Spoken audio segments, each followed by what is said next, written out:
0.5%, the S&P up about 0.25% with the opening bell just about 10 minutes away. Let's bring in Mike Lee. Great to see you this morning, Mike. I want to talk about the cryptos. We've seen quite a rally in these past few months. We got record highs for Bitcoin. I was reading your notes, and you say, you know what, for Bitcoin, the party is just about getting started. And you said the last 4 times that Bitcoin hit a new all-time high, it took on average just 30 days for it to double. So by my really poor schoolboy math, about 140,000 next month. What say you?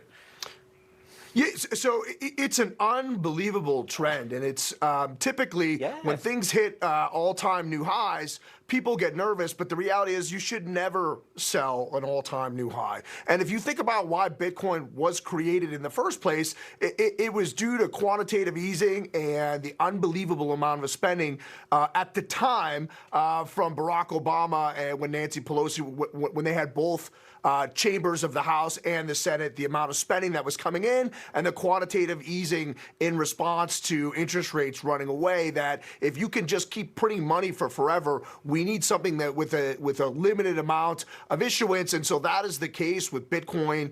A year ago, when Silicon Valley Bank went under, was the first risk-off event where Bitcoin actually rallied. So Bitcoin went from 17,000 to 27,000 roughly when that happened, and it's really started to recover. And then when you add to that, we're likely to have a deficit this year in excess of $2 trillion.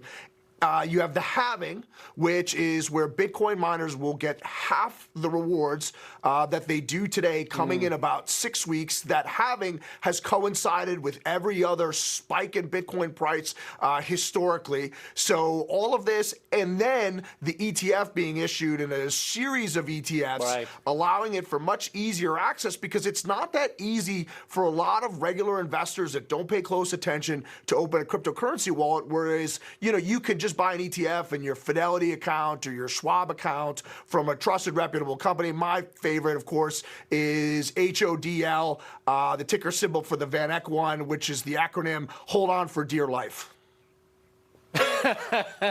Always good advice, no matter what. Mike, I want to get your comments on this. We got the latest CPI report. Prices up 3.2% year over year. I think the markets have been overly optimistic about a Fed rate cut for some time, and this certainly does not, show us that we're going to have a rate cut anytime soon, maybe by the summer. What say you?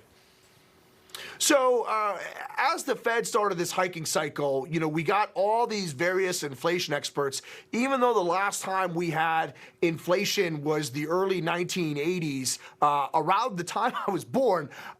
So the one truth that a lot of these people have said is that last 1%, getting from 3 to 2%, will be the Fed's hardest hurdle. And that's the stickiest part of inflation, and that looks to be the case right here. So I don't know if we're going to get more than one rate cut this year.